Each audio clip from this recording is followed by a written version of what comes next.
সবাই তাকে ফলো রাখবো ইনশাআল্লাহ।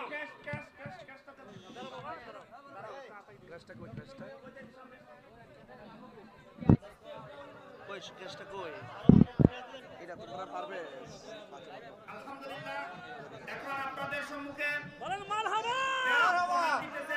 আমাদের প্রধান অতিথি আল্লামা পীর মুফতি গিয়াসউদ্দিন আত্তাহিরি সাহেব পারভেজকে, জনাব পারভেজকে মাহফিল কমিটির পক্ষ থেকে সকলে অংশগ্রহণ করছেন। সবাই বলেন মারহাবা। এই পারভেজকে আল্লাহ অনেক বড় করুক, বলো আমিন।